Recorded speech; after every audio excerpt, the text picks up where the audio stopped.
Hi guys, Mimi's lifestyle and কিচেনে আপনাদের স্বাগত।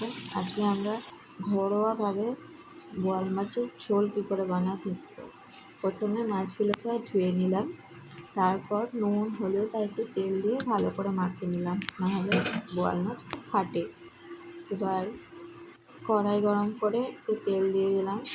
তেলটা ভালো মতো গরম হয়ে গেলে ওর মধ্যে সব কটা মাছ দিয়ে বেশি আঁচে কষিয়ে দেবো ঢাকা দিয়ে। এরপর দুটো বড় সাইজের পেঁয়াজ নিয়ে কেটে নিলাম 4 ভাগ করে।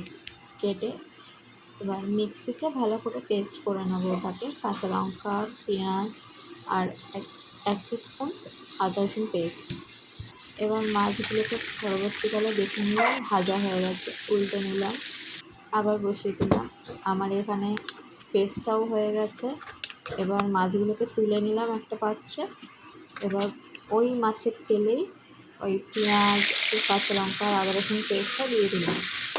ভালো করে কষিয়ে এটাকে একটু লাল লাল করে কষাতে হবে বেশি আঁচে। এবার তার মধ্যে একটু আঁচটাকে কম করে ওর মধ্যে হলুদ, লঙ্কা গুঁড়ো, জিরে গুঁড়ো আর কাশ্মীরি লঙ্কা, গরম মশলা 1 টিস্পুন করে সব দিয়ে দিলাম।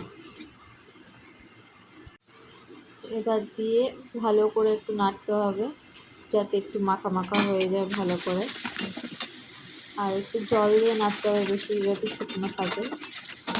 এবার তার মধ্যে একটু চিনি, একটু নুন, স্বাদ মতন নুন আর স্বাদ মতন চিনি দিতে হবে। এবার দিয়ে ভালো করে ওটাকে নেড়ে ওটাকে একটু লাল লাল করে একটু কষিয়ে ওর মধ্যে জল দিয়ে দিলাম। এবার বেশি ঘন থাকলে আর একটু জল নিয়ে একটু পাতলা করে নিতে পারেন।